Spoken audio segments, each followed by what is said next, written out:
এখানে স্বার্থ আছে, চুরি দাড়ি বা কিছু পায়, ওখানে সবাই একমত। যেখানে অন্যায় সেখানে প্রতিবাদ করতে হবে। চোর যে দলেরই হোক, চোর তো চোরই।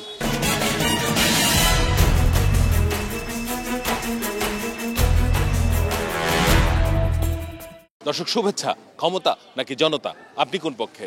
আমি কিন্তু সাধারণ মানুষের মতামত শুনতে আজকে এসেছি রাজধানীর পূর্ব রাজারবাগ শ্মশান গেট এলাকায়। ২১ টেলিভিশনের নিয়মিত আয়োজন জনতার কথা অনুষ্ঠানে আমি শুভেচ্ছা জানাচ্ছি আপনাদের, আসিফ সুমিত। শুরুতেই একটি বিষয় উল্লেখ করতে চাই। আমরা দেখলাম যে রাজনৈতিক দলগুলোর মধ্যে নানা ইস্যুতে ঐকমত্য হচ্ছে না, কিন্তু যখন সিলেটের পাথর চুরির ঘটনা তদন্ত হলো তখন দেখা গেল বিভিন্ন রাজনৈতিক দলের নেতাকর্মীরা নানা ঐকমত্যের ভিত্তিতে সেই পাথর লোপাটের সঙ্গে জড়িত।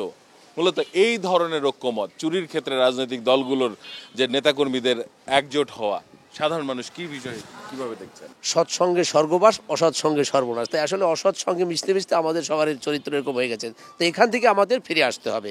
যেখানে স্বার্থ আছে, চুরি দাড়ি বা কিছু পায়, ওখানে সবাই একমত। শুধু রাজনৈতিক দল না, ব্যবসায়ীরা সহ, আমরা সহ, নাগরিক যারা আমরা সহ সবাই একমত। আমি তো ছোটোখাটো মানুষ, জানি না সারা বিশ্বের অবস্থা। সব দল এখানে জড়িত। এখন যা দেখা যায় পেপার, আপনাদের মিডিয়ার মাধ্যমে, প্রিন্ট অ্যান্ড ইলেকট্রনিক্স, সব দলে কম বেশ জড়িত। এবং যারা আমাদেরকে নিয়ন্ত্রণ করে, প্রশাসন না কি বলে, ওনারা কি দোয়া তুলসীর পাতা সাহস করে বলবে কে? উন্নয়ন করতে হলে সবাইকে মিলেমিশে এগিয়ে যেতে হবে। যেখানে অন্যায় সেখানে প্রতিবাদ করতে হবে, যেখানে ন্যায় সেখানে ন্যায়ের পক্ষে সবাইকে সজাগ দৃষ্টি থাকতে হবে এবং ন্যায়ের পক্ষে সবাইকে কথা বলতে হবে, জনগণকেও কথা বলতে হবে। চোর যে দলেরই হোক, চোর তো চোরই। চোরের বিচার হওয়া উচিত। সিলেট ছিল আমার একটা ঐতিহাসিক জায়গা, যেখান থেকে মানুষ ঘুরতে গেতে পর্যটন এলাকা ছিল, কিন্তু ওইটা নষ্ট করেছে কিছু স্বার্থ সন্ন্যাসী মহল। আমরা চাই না এরকম আর হোক, এদের শাস্তির আয়ত্তে আনা উচিত আমি মনে করি। বাংলাদেশে সবাই তো মনে করেন যে যাই ক্ষমতা হয় এই চুর হয়। এই দেশ চুর মুক্ত করা খুব কঠিন অবস্থা। এর বিচার চাই, বিচার হোক। অনেক ধন্যবাদ আপনাকে। দর্শক, আপনারা শুনছিলেন সাধারণ মানুষের প্রতিক্রিয়া। এবার সাধারণ মানুষের কাছে আরেকটি প্রসঙ্গ উল্লেখ করে প্রশ্নে যেতে চাই। মূলত বিএনপি স্থায়ী কমিটির সদস্য নজরুল ইসলাম খান উল্লেখ করেছেন যে নেতাকর্মীর আচরণ এমন হওয়া উচিত না যাতে সাধারণ জনগণ ভয় পায়। তবে দলীয় রাজনৈতিক যারা নেতাকর্মী রয়েছেন তাদের আচরণ কেমন প্রত্যাশা করেন সাধারণ মানুষ?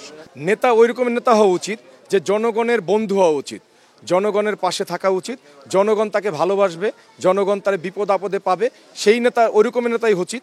রাজনৈতিক নেতা তো খুব ভালো নেতা হওয়া উচিত। এই সব যে সব নেতা জন্ম নিতে আছে, এগুলি তো নেতাই বলা যায় না। এটি খালি টেহার পাহাড় কেমন নেবো এই বিষয়ে দৌড়াদৌড়ি, জনগণের পিছিয়ে কোনো দৌড়াদৌড়ি নেই। রাজনৈতিক নেতা বাংলাদেশের জনগণের সুখে দুঃখে সবসময় থাকা উচিত, তাদের দুর্দশা শোনা উচিত, দুর্দশা শুনে এইগুলি সমাধান করা উচিত।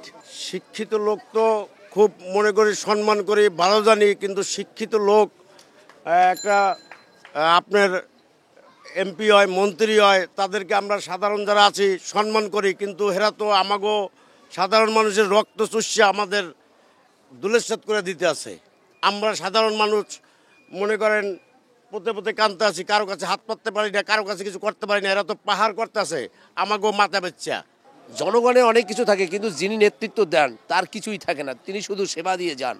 এরকম আত্মত্যাগী নেতা সমাজে দরকার, তাহলে দেশ জাতি উন্নতির পথে যাবে। রাজনৈতিক নেতা তো ভালো হওয়া উচিত, ভালো না হলে তো এই দেশ শাসন হইতেছে না। নেতার কাছে মানুষ যাবে সাহস নিয়ে বা ভালোবাসা নিয়ে। যেখানে মানুষ ভয় পাবে, যেখানে গেলে মানুষের শঙ্কা জাগবে মনে, সেটা কখনো রাজনৈতিক নেতা হতে পারে না।